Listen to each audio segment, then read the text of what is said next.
Sanibonani, sithandwa zami, my family. Namhlanje story time. Esifishane nje. Okay. Umuntu wesifazane ukwi-relationship nomuntu wesilisa. Niyazi-ke nani ukuthi othandweni kuyenzeka uthole ukuthi kube khona ungaboni ngasolinye kwe-relationship. Wonke ama-relationship iyenzeka leyo nto. Singabantu besifazane-ke asifani. Khona umuntu wesifazane othola ukuthi uma ediniwe ngaleso sikhathi akamdingi upartner wakhe ukuthi amncenge. Khona umuntu othola ukuthi uma ediniwe lesikhathi umncenga kuyamcasula kakhulu lokho ukuthi uyamncenga. Uyayibona leyo nto.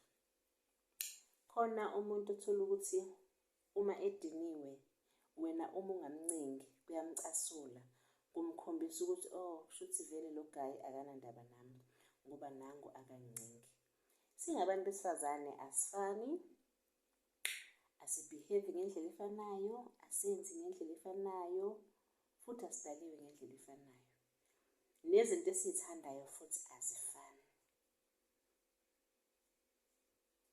And kunomuntu othi uma ngabe ecasukile uthole ukuthi isikhathi umncenga yila adinwa khona kakhulu.